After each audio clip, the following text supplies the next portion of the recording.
The screen fades in. A crowded train station at dusk. Travelers move in hurried rhythms. Suitcases rolling, boots stomping, whistles echoing against steel beams. Among them, one woman sits quietly on a wooden bench, a suitcase at her feet, her face half hidden beneath a worn scarf. She looks ordinary, unnoticed, like any other passenger. But then cut to the town square nearby, where a military ceremony is unfolding. Flags ripple in the wind.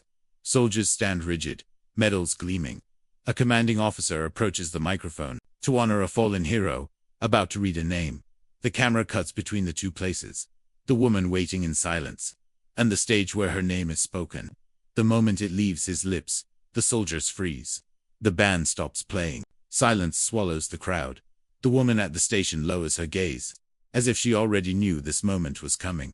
Steam hisses from a train pulling into the station, smoke curling upward into golden evening light. The camera lingers on small details. Children laughing as they chase pigeons. A conductor's watch ticking. The rhythmic shuffle of boots across the platform. The woman in the scarf does not move. She sits with her suitcase tucked neatly, her posture straight, her hands folded carefully over her lap. Her face is tired but steady, eyes focused on the departure board above. To others, she is invisible, just another traveler, perhaps a teacher, a mother, someone heading home. But her silence has weight. Even as the train roars in, her stillness feels deliberate, as though she is waiting not for the train itself, but for something unspoken. Her suitcase carries faint markings, scratches, shaped like foreign letters, half faded. Her scarf hides a patch of hair cut unevenly, suggesting hospital scissors. And around her wrist, when her sleeve slips, a thin leather band appears worn, cracked, almost ceremonial. She adjusts her sleeve quickly, concealing it again. The scene shifts to the town square, just blocks away. A sea of uniforms fills the frame rows of soldiers, cadets, veterans. Brass instruments shimmer beneath the setting sun, poised to play. Families gather, holding small flags. The announcer steps forward, his voice formal, carrying through speakers. He lists names of those who served and never returned. Each name brings a ripple of applause, a nod of gratitude. But when the announcer reads her name, the air changes. Soldiers stiffen, as though struck.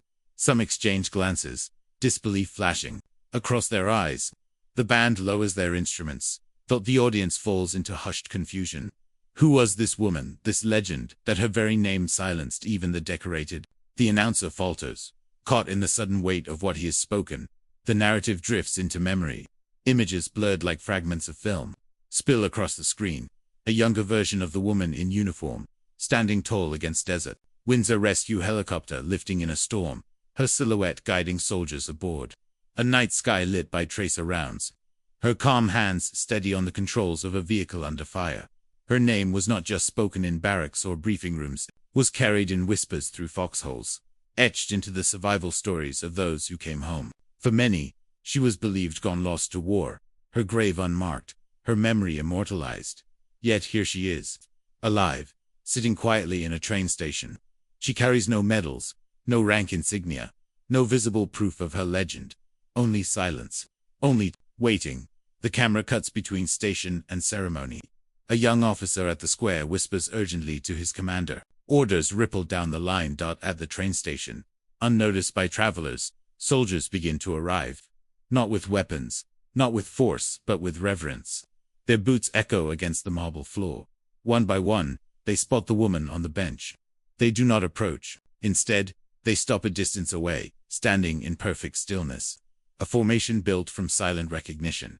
Passengers glance curiously, unsure why men in uniform stand like statues facing a woman with a suitcase. But she knows. She lowers her eyes, her hand tightening on the handle of her bag. The weight of recognition is not pride, it is heavy, almost unbearable. Back at the ceremony, the announcer sets aside his speech. The square is utterly silent. Hundreds of people waiting for sound that does not come. Then, like a current traveling through the crowd, hats begin to lift. Soldiers raise their hands in salute, not toward the stage, but toward the train station, just beyond the gates.